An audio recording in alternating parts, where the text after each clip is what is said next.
नमस्कार दोस्तों, आज हम आपके लिए लेकर आए हैं एक ऐसी सच्ची और दिल को छू लेने वाली कहानी जो भावनाओं के सागर से भरी हुई है। यह कहानी रिश्तों के टूटने और फिर जुड़ने की एक अद्भुत मिसाल है। यह घटना जयपुर शहर की है और अभी हाल ही में 12 नवंबर 2023 को घटी है। यह कहानी इतनी लंबी और गहरी है कि इसके हर एक मोड़ पर आपको जीवन की एक नई सच्चाई देखने को मिलेगी। तो चलिए बिना देर किए शुरू करते हैं आज की यह भावुक कर देने वाली दास्तान। यह कहानी शुरू होती है राजस्थान की राजधानी जयपुर की एक सर्द सुबह से। नवंबर का महीना था और गुलाबी शहर में हल्की ठंड ने दस्तक दे दी थी। तारीख थी 12 नवंबर 2023। सुबह के करीब 10 बज रहे थे। जयपुर का सबसे व्यस्त इलाका टोंक रोड गाड़ियों के शोर से गूंज रहा था। रामबाग चौराहे पर हमेशा की तरह लंबा जाम लगा हुआ था। ऑफिस जाने वाले लोगों की जल्दबाजी और हॉर्न की आवाजों के बीच एक अलग ही दुनिया चल रही थी। इसी भीड़भाड़ के बीच एक सफेद रंग की चमचमाती ऑडी कार जाम में फंसी हुई थी। यह कार अपने आप में ही रईसी का सबूत थी। कार के अंदर का माहौल बाहर के शोर शराबे से बिल्कुल अलग था। अंदर एसी चल रहा था और हल्का संगीत बज रहा था। कार की पिछली सीट पर बैठे थे विक्रम सिंह। विक्रम सिंह जयपुर के एक जाने माने टेक्सटाइल बिजनेसमैन हैं, जिनका कपड़ों का कारोबार देश विदेश तक फैला हुआ है। करीब 35 साल के विक्रम देखने में जितने स्मार्ट थे, स्वभाव से उतने ही शांत और सुलझे हुए इंसान थे। आज वे अपने ड्राइवर सुरेश के साथ एक बहुत ही जरूरी मीटिंग के लिए दिल्ली निकल रहे थे। उनकी फ्लाइट का समय हो रहा था, लेकिन जाम की वजह से वे सड़क पर ही अटके हुए थे। जैसे ही उनकी कार चौराहे की रेड लाइट पर रुकती है, विक्रम ने अपनी घड़ी देखी और फिर बाहर की तरफ देखा। गाड़ियों की लंबी कतार देखकर उन्होंने एक गहरी सांस ली। विक्रम ने अपने ड्राइवर से कहा, सुरेश, गाड़ी बंद कर दो। लगता है यह जाम लंबा चलेगा। फालतू में पेट्रोल जलाने का कोई फायदा नहीं है, हम वैसे ही लेट हो चुके हैं। सुरेश, जो पिछले 10 सालों से विक्रम के साथ काम कर रहा था, उसने तुरंत इंजन बंद कर दिया और बोला, जी साहब, आज शायद कोई वीआईपी मूवमेंट है, इसलिए पुलिस ने रास्ता रोका हुआ है। विक्रम हमेशा से ही जमीन से जुड़े इंसान थे। दौलत होने के बावजूद उनमें घमंड नाम की कोई चीज नहीं थी। वे अक्सर अपनी कमाई का एक हिस्सा गरीबों और अनाथ बच्चों की मदद में खर्च करते थे। गाड़ी रुकते ही विक्रम की नजर फुटपाथ पर बैठी कुछ गरीब महिलाओं पर पड़ती है। वह दृश्य दिल दहला देने वाला था। सड़क किनारे गंदगी के ढेर के पास 3-4 महिलाएं बैठी थीं। उनके कपड़े इतने मैले थे कि उनका असली रंग पहचानना मुश्किल था। उनके चेहरे पर धूल की परत जमी थी, लेकिन उस धूल के नीचे भूख और बेबसी साफ दिखाई दे रही थी। नवंबर की इस कड़कड़ाती ठंड में उन महिलाओं के पास ओढ़ने के लिए कोई गर्म कपड़ा नहीं था। सबसे ज्यादा दुखद दृश्य तो यह था कि उनके साथ छोटे छोटे बच्चे भी थे। वे बच्चे फटे हुए कपड़ों में ठिठुर रहे थे और भूख से रो रहे थे। एक बच्चा अपनी मां के आंचल में मुंह छिपाकर ठंड से बचने की कोशिश कर रहा था। विक्रम का दिल यह देखकर पसीज गया। वह सोचने लगे कि एक तरफ हम लोग हैं जो ऐसी गाड़ियों में घूमते हैं और हजारों रुपए के खाने को प्लेट में छोड़ देते हैं, और दूसरी तरफ यह लोग हैं जो एक वक्त की रोटी और तन ढकने के कपड़ों के लिए तरस रहे हैं। विक्रम ने तुरंत अपनी जेब से अपना पर्स निकाला। वह उन लोगों की कुछ मदद करना चाहते थे। उन्होंने कार का शीशा नीचे किया। ठंडी हवा का एक झोंका कार के अंदर आया। विक्रम ने हाथ हिलाकर उन महिलाओं को बुलाया। एक अमीर आदमी को बुलाते देख उन महिलाओं की आंखों में चमक आ गई। वे दौड़कर कार के पास आईं। विक्रम ने अपने पर्स से 5-5 100 के 3 नोट निकाले और उन महिलाओं को पकड़ाते हुए कहा, अम्मा, ये पैसे रखो। इनसे अपने बच्चों के लिए कुछ गर्म कपड़े और खाना ले लेना। ठंड बहुत है, बच्चों का ख्याल रखना। महिलाएं पैसे पाकर बहुत खुश हुईं। उनके लिए 1500 रुपए बहुत बड़ी रकम थी। वे हाथ जोड़कर विक्रम को ढेर सारी दुआएं देने लगी। एक बूढ़ी महिला बोली, झुक झुक जियो बेटा, भगवान तुम्हारे भंडार हमेशा भरे रखे। विक्रम ने मुस्कुराकर हाथ जोड़ लिए। उसे लगा कि आज का दिन सफल हो गया, क्योंकि किसी जरूरतमंद के चेहरे पर मुस्कान लाना ही असली पूजा है। तभी सिग्नल हरा हो गया। ट्रैफिक पुलिस ने सीटी बजाई और गाड़ियां धीरे धीरे रेंगने लगी। सुरेश ने गाड़ी आगे बढ़ाने के लिए गाड़ी स्टार्ट की और क्लच छोड़ा ही था कि तभी एक अजीब घटना घटी। भीड़ में से एक महिला लपक कर विक्रम की खिड़की के पास आई। वह बाकी भिखारियों से अलग लग रही थी। उसका चेहरा एक पुराने दुपट्टे से आधा ढका हुआ था। उसने कार का कांच जोर जोर से खटखटाना शुरू कर दिया। सुरेश ने झल्लाते हुए कहा, अरे हटो, यहां से गाड़ी चलने दो। लेकिन वह महिला हटी नहीं। वह कार के साथ साथ चलने लगी और खिड़की पर हाथ मारते हुए बोली, साहब, आपने सबको दिया, मुझे कुछ नहीं दिया। मेरे बच्चे भी कल से भूखे हैं साहब, कुछ तो दे दो। उसकी आवाज में एक अजीब सा दर्द और कंपन था। विक्रम ने जैसे ही उस महिला की आवाज सुनी, उसे लगा जैसे यह आवाज उसने पहले भी कहीं सुनी है। यह आवाज किसी अनजान भिखारी की नहीं लग रही थी। विक्रम का दिल जोर से धड़का। उसने ड्राइवर से कहा, सुरेश 1 मिनट रुको। सुरेश ने ब्रेक लगाया। पीछे से गाड़ियां हॉर्न बजाने लगीं, लेकिन विक्रम का ध्यान सिर्फ उस महिला पर था। विक्रम ने उस महिला की तरफ देखा। मैले कुचैले कपड़े, उलझे हुए बाल जिनमें शायद कई महीनों से तेल या कंघी नहीं लगी थी। चेहरे पर धूल और कालिख की परत थी, हाथों में गंदगी थी और पैरों में टूटी हुई चप्पल। लेकिन उन सब के बावजूद जब विक्रम की नजर उस महिला की आंखों से मिली तो उसका पूरा शरीर सुन्न पड़ गया। उसे अपनी आंखों पर विश्वास नहीं हो रहा था। वह आंखें, वह चेहरा धूल में सना होने के बाद भी विक्रम को जाना पहचाना लगा। विक्रम ने हड़बड़ाते हुए शीशा पूरा नीचे किया और उस महिला का हाथ पकड़ लिया जो भीख मांगने के लिए फैला हुआ था। महिला घबरा गई और अपना हाथ छुड़ाने की कोशिश करने लगी, लेकिन विक्रम ने कांपती आवाज में पूछा, सुनीता, क्या तुम सुनीता हो? महिला ने जैसे ही अपना नाम सुना, वह बिजली के झटके की तरह चौंक गई। वह वहीं बुत बनकर खड़ी हो गई। उसने गौर से कार के अंदर बैठे शख्स को देखा। जैसे ही उसने विक्रम को पहचाना, उसके चेहरे का रंग उड़ गया। शर्म और जलालत के मारे उसने अपनी नजरें झुका ली। वह वहां से भागना चाहती थी, लेकिन उसके पैर जैसे जमीन में जम गए थे। उसकी आंखों से टप टप आंसू गिरने लगे और वह सड़क पर ही रोने लगी। वह धीमी आवाज में बोली, हाँ विक्रम, मैं अभागन सुनीता ही हूं। दोस्तों, यह भिखारी कोई और नहीं बल्कि विक्रम की पूर्व पत्नी सुनीता थी।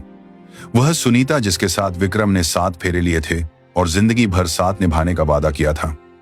यह वही सुनीता थी जिससे 5 साल पहले उनका तलाक हो चुका था। विक्रम के पैरों तले से जमीन खिसक गई। वह तुरंत गाड़ी का दरवाजा खोलकर बीच सड़क पर नीचे उतर आए। पीछे गाड़ियों का शोर मच रहा था। लोग चिल्ला रहे थे, लेकिन विक्रम को कुछ सुनाई नहीं दे रहा था। उसे बस अपने सामने खड़ी सुनीता दिखाई दे रही थी। विक्रम ने सुनीता के दोनों कंधों को पकड़ा और उसे झकझोरते हुए पूछा, सुनीता, तुम्हारी यह हालत कैसे हुई? तुम तो एक अच्छे खासे परिवार से थी।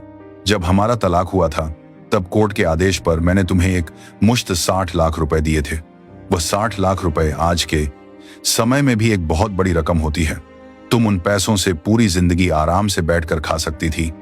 फिर तुम आज जयपुर के इस चौराहे पर भीख क्यों मांग रही हो? तुम्हारे परिवार वाले कहाँ हैं? सुनीता फूट फूट कर रोने लगी। उसकी हालत देखकर विक्रम का कलेजा फट रहा था। सड़क पर तमाशा बनता देख विक्रम ने समझदारी दिखाई। उसने कहा, सुनीता, यहां खड़े होकर बात करना ठीक नहीं है। तुम गाड़ी में बैठो, हम कहीं और चलकर बात करते हैं। सुनीता ने मना किया। उसने कहा, नहीं विक्रम, मैं इस हालत में तुम्हारी इतनी महंगी कार में कैसे बैठ सकती हूं? मैं गंदी हूं, मेरे कपड़ों से बदबू आ रही है। विक्रम ने उसकी एक नहीं सुनी। उसने ड्राइवर से कहा, सुरेश, पिछला दरवाजा खोलो। सुरेश भी हैरान था कि उसका मालिक एक भिखारी महिला को अपनी कार में क्यों बिठा रहा है, लेकिन उसने हुक्म माना। आसपास के लोग और दुकानदार कानाफूसी करने लगे। कोई कह रहा था कि इतना अमीर आदमी इस भिखारन को अपनी कार में क्यों बिठा रहा है, जरूर कोई गलत इरादा होगा। कोई कह रहा था कि शायद यह औरत पागल है, लेकिन विक्रम ने किसी की परवाह नहीं की। उसने सुनीता को कार की पिछली सीट पर बिठाया और खुद उसके बगल में बैठ गया। गाड़ी आगे बढ़ी। कार के अंदर की खुशबू और सुनीता के कपड़ों की बदबू आपस में मिल गई, लेकिन विक्रम ने अपनी नाक नहीं सिकोड़ी। वह बस सुनीता को देखता रहा। गाड़ी चलते ही विक्रम ने ड्राइवर से कहा, सुरेश, मीटिंग कैंसिल कर दो, हम दिल्ली नहीं जा रहे हैं। गाड़ी गैम की कारी को कोसी स्कीम की तरफ ले लो और किसी अच्छे रेस्टोरेंट के पास रोको जहां भीड़ कम हो। थोड़ी देर बाद गाड़ी एक शांत और अच्छे होटल के सामने रुकी।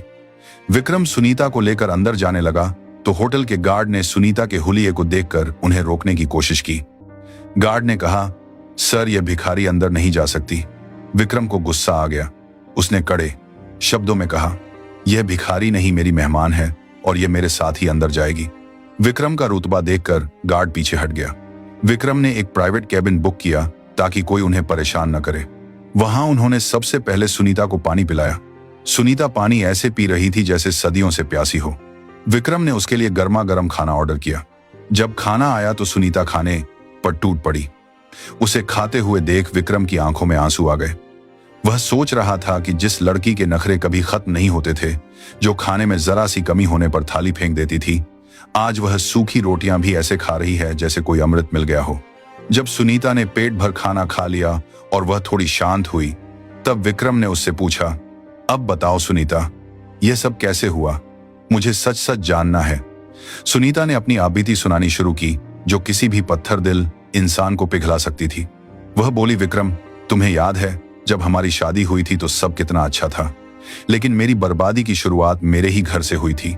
मेरे अपने सगे भाई राजेश और मेरी भाभी सीमा ने मेरी जिंदगी बर्बाद कर दी। सुनीता ने रोते हुए बताया कि मेरे भाई और भाभी बहुत लालची थे। जब उन्हें पता चला कि तुम्हारा कारोबार इतना बड़ा है तो उनकी नीयत खराब हो गई। वे लोग हमेशा मुझे तुम्हारे खिलाफ भड़काते रहते थे।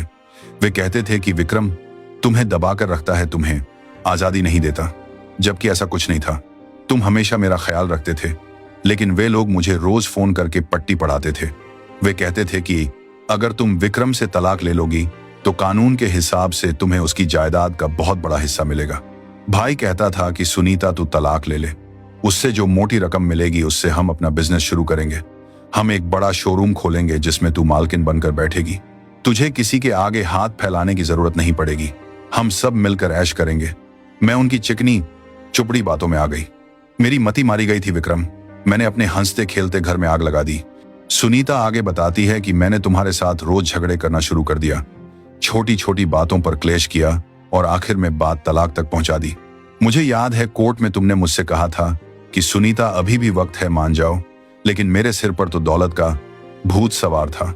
कोर्ट ने तुम्हें मुझे 60 लाख रुपए देने का आदेश दिया।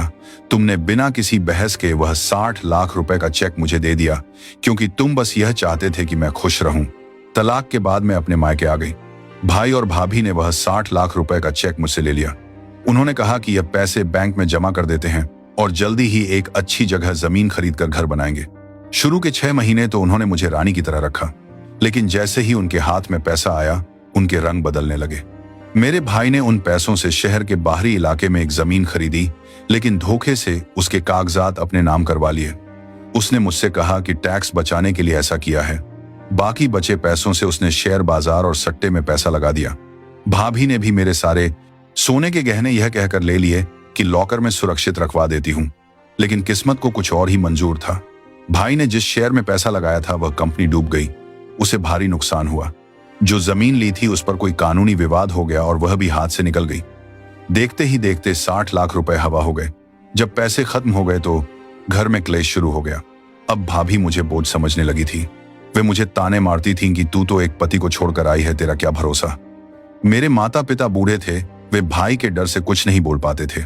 एक दिन भाई ने शराब पीकर मुझे बहुत मारा और कहा कि तू इस घर से निकल जा, तेरे पास अब देने के लिए कुछ नहीं है। मैंने बहुत हाथ पैर जोड़े कि मैं कहां जाऊंगी, लेकिन उन्होंने मुझे धक्के मारकर रात के 12 बजे बारिश में घर से बाहर निकाल दिया। मैं पूरी रात सड़क पर रोती रही। मैं अपने माता पिता को पुकारती रही, लेकिन उन्होंने भी दरवाजा नहीं खोला। शायद वे मजबूर थे। उसके बाद मैंने अपनी सहेलियों के पास मदद मांगी, लेकिन तलाकशुदा और कंगाल होने की वजह से सबने मुझसे मुंह मोड़ लिया। मैंने सोचा कि तुम्हारे पास आऊं, लेकिन मुझ में इतनी हिम्मत नहीं थी। मैंने तुम्हारे साथ इतना बड़ा धोखा किया था, मैं किस मुंह से तुम्हारे पास आती। मुझे लगा कि तुम मुझे धक्के मारकर निकाल दोगे। पेट भरने के लिए मैंने लोगों के घरों में झाड़ू पोंछा और बर्तन मांजने का काम शुरू किया। एक अमीर घर की लड़की जिसने कभी एक गिलास पानी खुद लेकर नहीं पिया था, वह अब दूसरों के झूठे बर्तन धो रही थी। लेकिन मेरी बदकिस्मती यहां भी खत्म नहीं हुई। कुछ महीने पहले मुझे बहुत तेज बुखार आया। मैं बीमार पड़ गई और काम पर नहीं जा सकी।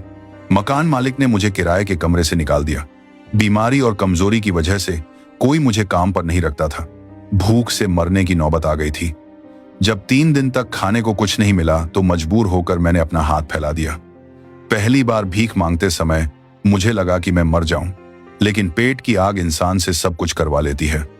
पिछले 2 साल से मैं इसी तरह सड़क से पॉड में बिहान किनारे, कभी मंदिर के बाहर तो कभी स्टेशन पर भीख मांगकर अपना गुजारा कर रही हूं, और आज मेरी किस्मत मुझे फिर से तुम्हारे सामने ले आई। यह सब बताते बताते सुनीता का गला रूंध गया और वह हिचकियां लेकर रोने लगी। विक्रम यह सब सुनकर सन्न रह गया था। उसकी आंखों से आंसू बह रहे थे। उसे सुनीता पर गुस्सा नहीं आ रहा था, बल्कि तरस आ रहा था। वह सोच रहा था कि लालच कैसे हंसते खेलते इंसान को बर्बाद कर देता है। विक्रम ने देखा कि सुनीता अपने पल्लू के कोने में कुछ बांध कर रखती है। विक्रम ने पूछा, इसमें क्या है? सुनीता ने कांपते हाथों से वह गांठ खोली। उसमें एक छोटी सी पुरानी तस्वीर थी। वह तस्वीर उनकी शादी की थी, जिसमें विक्रम और सुनीता वरमाला पहने खड़े थे। सुनीता ने उस तस्वीर को चूमते हुए कहा, यही मेरी जीने की वजह है विक्रम। जब भी मुझे मरने का ख्याल आता था, मैं इस तस्वीर को देख लेती थी और सोचती थी कि शायद एक दिन मुझे मेरी गलती सुधारने का मौका मिलेगा। मुझे तुमसे आज भी उतना ही प्यार है विक्रम, जितना पहले था। बस मेरी अकल पर पत्थर पड़ गए थे। विक्रम समझ गया कि सुनीता को अपनी गलती का गहरा पछतावा है। वह जानता था कि सुनीता दिल की बुरी नहीं थी, बस बहकावे में आ गई थी, और जो सजा उसे मिली है वह उसकी गलती से कहीं ज्यादा बड़ी है। विक्रम ने सुनीता के आंसू पोंछे और कहा, अब बस करो सुनीता, बहुत हो गया। जो होना था वह हो गया। अब तुम्हें और दुख नहीं सहना पड़ेगा। विक्रम ने तुरंत अपने ड्राइवर सुरेश को बुलाया और कुछ पैसे देकर कहा कि पास के शोरूम से मैडम के लिए कुछ अच्छी साड़ियां, चप्पल और जरूरी सामान लेकर आओ। सुरेश दौड़कर गया और आधे घंटे में सारा सामान ले आया। विक्रम ने होटल के स्टाफ से कहकर सुनीता के लिए एक कमरा खुलवाया ताकि वह नहा धोकर कपड़े बदल सके। जब 1 घंटे बाद सुनीता नहा धोकर और नई साड़ी पहनकर बाहर आई तो विक्रम उसे देखता रह गया। गरीबी और बीमारी ने उसके शरीर को तोड़ दिया था, लेकिन आज भी उसकी आंखों में वही मासूमियत थी। लेकिन अब विक्रम के सामने एक बड़ी धर्म संकट की स्थिति थी। वह सुनीता को कहां ले जाए? वह तलाकशुदा थी। समाज क्या कहेगा? और सबसे बड़ी बात, उसकी मां क्या कहेगी? विक्रम की मां गायत्री देवी बहुत ही उसूलों वाली महिला थी। विक्रम ने सोचा कि मां से झूठ बोलना पाप होगा। उसने वहीं होटल से अपनी मां को फोन लगाया। विक्रम ने डरी हुई आवाज में कहा, मां, मुझे आज एक बहुत जरूरी बात करनी है। मैं दिल्ली नहीं गया, मुझे रास्ते में सुनीता मिल गई। विक्रम ने अपनी मां को शुरू से लेकर अंत तक सारी घटना सच सच बता दी। उसने बताया कि कैसे सुनीता भीख मांग रही थी और कैसे उसके परिवार ने उसे धोखा दिया। विक्रम चुप हो गया। उसे डर था कि मां गुस्सा करेंगी। दूसरी तरफ फोन पर कुछ देर खामोशी रही, फिर मां की भारी आवाज आई।